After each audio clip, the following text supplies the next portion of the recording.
A Krampus Carol by Jake Wick. If there was anybody to be found on Santa's naughty list, it was surely Cindy's older sister, Maddie.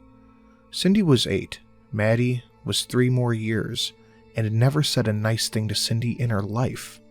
Or that's how it seemed. Cindy is my favorite, Cindy is so pretty, Cindy this and Cindy that.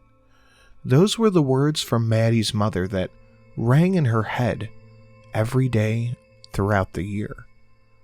But it was especially bad around the Christmas time, when Cindy was talking sweetly of gift-giving and decorating and loving her family and friends. Cindy was sweet, but it was authentic. All she really wanted was to be loved by Maddie the way she herself loved Maddie. Since Cindy was a baby, Maddie really hadn't liked her. Some of Cindy's earliest memories revolved around the constant sideways look she would receive from Maddie, the passive aggression, the endless competition for their mother's affection. Cindy always was the one to receive it, but on certain days, she would ask her mother to pay Maddie some attention. "Oh, your sister's fine," her mother would say. "Your sibling gets plenty of attention." After saying this, her mother would usually give Maddie a half-hearted pat on the head and then go right back to giving Cindy all the affection a child would ever need. It left a hollow place in Cindy, and when she would try to give Maddie some love that she so desperately needed, Maddie would shun her like she were a leper. Now this past year, Maddie had been extra bitter. Perhaps it was the additional attention that Cindy was garnering for her performance in the school's Christmas play, or maybe it was even the way that Mom constantly bragged about Cindy's acting. "She'll be the next Meryl Streep, I'm telling you." That's what their mother would say. But whatever the reason, Maddie took every chance she saw to torment her sister. Cindy woke up in the morning with gum in her hair. Another day she found that her underwear was soaked with honey. Her favorite dolls would go missing. The TV in her room, which Maddie wasn't really allowed to have, was constantly unplugged. Yet, Cindy's desire for her sister's acceptance continued throughout the month of December. She continued to be kind. She persisted in giving Maddie compliments when their mother didn't. The gift at the top of Maddie's Christmas list was a brand new makeup kit. Cindy made sure that she'd be the one to give it to her Christmas morning. Despite all of this, Cindy had felt a wear and tear from all of Maddie's torments throughout the entire month. Then, it all came to a breaking point on Christmas Eve. The family sat around the Christmas Eve dinner table. They ate ham, mashed potatoes, and Christmas cookies. Cindy's mother had been bragging shamelessly all night about Cindy's acting. There was no mention of Maddie. Not one at any point. Maddie was stewing on this, and Cindy could see it. At one point through all of the bragging and praising and gloating, Maddie chimed in. "I don't think Cindy's acting was that good," she said, just matter-of-factly. It was as though a bomb had been dropped in the room. Everyone looked at Maddie like they weren't sure they heard her correctly. Like what she said was blasphemy. "What kind of thing is that to say?" asked the mother. Maddie shrugged. "I don't know," said Maddie. "I think you're exaggerating just a little bit. I mean, she's decent, but..." All of Maddie's torment began to broil, fester in Cindy's mind.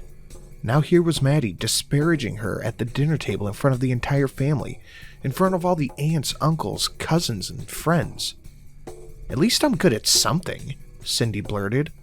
And just like that, Maddie retracted to a pit of shame. Cindy's words were ringing true and humiliating. Mother just added fuel to the fire by shrugging, like it was a matter of fact, and saying, "Well, your sister's got a point." Cindy felt horrible as she watched Maddie sulk and trudge off toward the bathroom like some kind of beaten dog. Cindy hated the power that she had. That night, everyone hunkered down in their beds and waited for Santa to leave his gifts below the tree. But Cindy had a hard time sleeping. It was about midnight now, and she rarely found herself awake at this hour. But she knew why. Cindy removed her covers and hopped out of bed and tiptoed across the room. She was careful not to wake up anybody. She opened up her closet and grabbed Maddie's wrapped gift. She tiptoed down the dark hallway, dragging her fingers along the wall so not to stumble around. I'll give Maddie her gift. I'll tell her I'm sorry and that I love her, Cindy thought to herself. That's what I'll do. She'll be happy, she'll forgive me, and maybe she'll even tell me that she loves me too. When Cindy arrived outside of Maddie's door, she heard a strange shuffling noise coming from inside. Perhaps Maddie was preparing another prank for Cindy. Didn't matter. Cindy was going to walk in, give her her present, and try to make amends. Cindy opened the door just a crack. She was careful not to startle Maddie. It was so dark in the room that she couldn't see anything, but she could hear a great deal of shuffling inside the room. Cindy stared into the room for quite some time, patiently waiting for her eyes to adjust. When her eyes did adjust, she saw an empty bed, and she saw Maddie's window wide open. She saw a tall figure standing in the shadow. She saw a rounded cage on its back. She saw Maddie sitting in the cage like some kind of frightened bird. Cindy's terrified eyes further adjusted to the dark. She saw the figure more clearly. It had a goat's head with big horns on top. Its eyes were red and impish and hostile. It wore a suit like Santa Claus. It had jingle sleigh bells hanging from it, and they were every few ends. Cindy stood frozen with fear as the creature glanced at her and gave her a wink and a nod. The creature made its way toward the window. As it did, the last thing Cindy saw of her sister was a look of fear, sadness, and regret. Then the creature left as Cindy stood there with her present in her hands.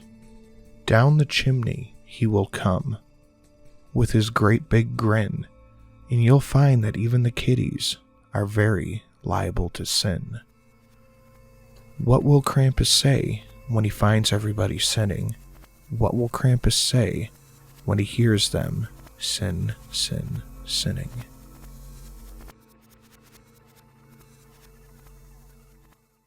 Guys, I hope you enjoyed this one. Please do a like and a share and all that stuff YouTube enjoys and get it back in the algorithm. And I will see you all next week.